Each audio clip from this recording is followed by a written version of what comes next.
So I just spent a disgusting amount of money on CDs and 2 light novel volumes, and when you take the combined purchase amount within the time frame I spent it on, which is this month, for my standards, it's kind of disgusting. It feels like I want to not do it ever again. And this is a result of like a lack of patience, and because I tend to get nervous like when I buy something online and then waiting until it gets to the next stage of the order. So like I buy something, it says we will ship it, and I have to wait until it says we have shipped it, and then wait until it actually arrives. So I think maybe I kind of pushed a little bit there, but you know what, I made mistakes, and in the end of the day, actually I don't think I regret them at the end of the day. But at this point, we just think about collecting and reflect on it a bit more, because there are 2 channels. One of them is Orbalology. She's on YouTube, she's a collector of Japanese game related items. So for example, she's a big fan of Xenoblade, and she just got like Zelda Tears of the Kingdom collector's edition, and also really likes trails. And of course there's Britta Food4Dogs, who is legendary at this point because she's much older than any of us, and she's playing video games and collecting them, which is really cool. So Orbalology's video is more about what she learned after doing YouTube for the amount of time she has, but I think the principles can apply as well to collecting. So the first point I want to touch on was establishing a purpose. So I've started technically collecting since 2016, when I bought like anime Blu-rays and DVDs and music I liked. Fortunately, I don't have those items anymore because they're in boxes elsewhere, but one day I'll have to go back and get them as well. So I'd say the second phase of collecting started in October 2021, when I bought the Sonny Boy soundtrack, the soundtrack to Kageki Shoujo, and the soundtrack to the first season of Love Live Superstar. And that is that is the main focus of my second phase collecting right now. It's anime soundtracks. I could go into why, but I think that's a topic for another time, I think. But yeah, the first anime soundtrack I consider that I bought is the Sonny Boy soundtrack, because that's the first one that was like, when I thought about buying something for that anime season, I was like, I want to buy the Sonny Boy soundtrack. That's the first thing. And then it's progressed from there. So I got the 3 soundtracks I mentioned, and then I got the GRANBELM soundtrack and another soundtrack that I'll reveal later on, at some point. That is the main purpose of it right now. But then Orbalology also mentioned narrowing down the topic and then slowly expanding on it over time. Along with that second soundtrack I mentioned I haven't revealed yet, I also got the OP and ED singles for that series as well. So I have GRANBELM and those other 3 CDs together. So then I thought, okay, I want the Kaiji soundtrack. But the Kaiji soundtrack, it's 2 soundtrack albums, and then there's also just the OP and ED singles for the second season remaining, because the OP and ED singles for the first season are in the first soundtrack album. So I'm like, well, I want all of Kaiji. I don't just want 2 of them. There just are 2 others, so I'll get all of them, right? So I got them together. And that is how I've slowly expanded it over time, because I don't just have the soundtracks, but also the OP and ED singles for them as well. Unfortunately, there's a caveat to this, because, so for example, a lot of soundtracks for anime are contained within the big, expensive Japanese Blu-ray volumes. For example, Hachigatsu no Cinderella 9, or an example more people would know is Penguin Drum. So apparently there's the soundtrack for the movie is separate, but the soundtrack for the series, volumes like 1 to 8, they're all in the Blu-rays. And I do not have infinite money, so those are out of my league right now. That takes me to actually the next topic, which is, I think it's knowing that something's not achievable in your circumstances right now due to like market conditions or your own finances. So I was thinking like, oh yeah, I want to get like the very big, Blu-ray boxes, Japanese Blu-ray boxes as well, because like normal Western Blu-rays, like the standard editions, to me a while ago, I just realized like I don't care about them at all. Like they're just very simple cases with just the disc inside, and that's it basically. I like the collector's editions because they come with extras, like for example a book containing some comments by the staff, like in the anime limited releases of Love Live. So those are good. But why get those when I can get like the real deal, like the big boxes, like collector's box, like a big box for like Death Note, or big box for like Hari, but the one for Death Note costs like more than £200. Luckily, I also like different things, so I can get the soundtracks and other music for a variety of things, because even in 2016, I like showcasing variety of interests, and next topic is focus versus variety. So I like having complete collections, but complete collections that are within my means, so I can have a complete collection, but not of like a bonus disc in the Blu-ray or some soundtracks that are only in Blu-ray. So that's the limit, but that won't stop me from getting other entries in the series, essentially. And touching back on complete collections, how about like Love Life, for example? You have the soundtracks, but you also have not just the OP and ED singles, but also all of the singles for the songs in between. For me right now, that's kind of just like, nah. Like, it's just a lot. Like, I'm happy for now with the sandwich of OP single, soundtrack, and ED single. But who knows, maybe I'll expand the topic and get into those. As always, this kind of thing is a work in progress as I try and rattle my brain around it. In fact, right now, I've actually ordered a few items that aren't soundtrack or OP and ED singles for the sake of having a complete collection, though in one case it's just the OP and ED single is in one single, then the soundtrack, and then there's an insert song album. So those three will complete the collection, so might as well get the insert song album as well because it's just one more item left. But for the other series, I think I'll get all of them and then see how I feel about it and then decide from there. There's also a particular series that I'm thinking of getting everything for, like the soundtracks, the OP and ED singles, the radio CDs, getting all of those. And that will be harder feat, so I still have to think about if I actually do it or not. And for now, actually, I'm keeping them unsealed, like just in case I feel like backing out, just in case.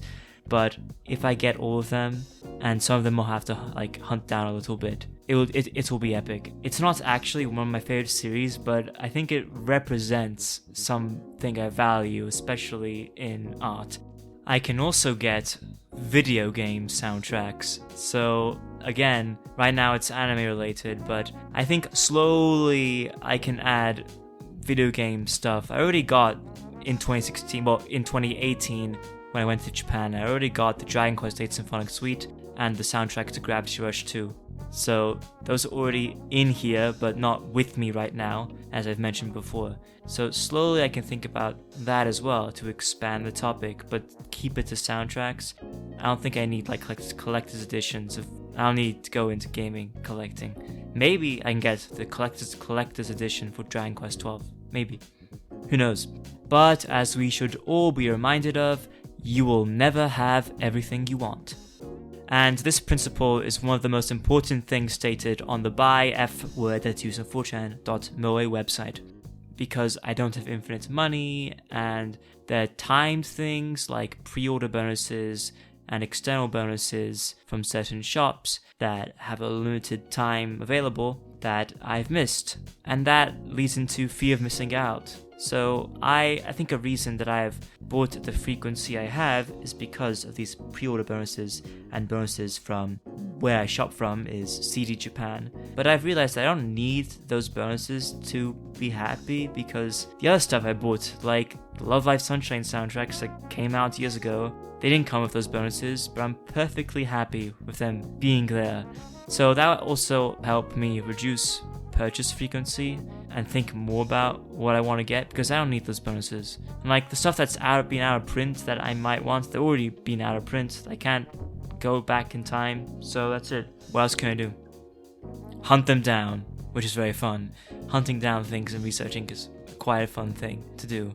And it's the thrill of doing that. It's also fun. And so to almost end things off, so after the FOMO that Food4Dogs mentioned, I want to talk about something orbalology has stated in regards to a channel, and also something that Food4Dogs alluded to, and that's thinking about what you actually want to accomplish with the collection, and again what boundaries you want to set. So like Food4Dogs doesn't care about buying the limited edition stuff of games. It's something that she believes is something you get once in a while, but not always, because she boils it down to the bread and butter, and the bread and butter of her collection is the games themselves. And for me, I think that's a good thing to think about, because for me it's the music itself, the anime itself, the games themselves. That's the most important thing. And also, I also buy the music that I can't find online or in lossless quality, so that I can put them on my computer and have them. And the purchase I've made for those, I don't regret, simply put. In fact, I'm using one of those tracks in this very thing in the background.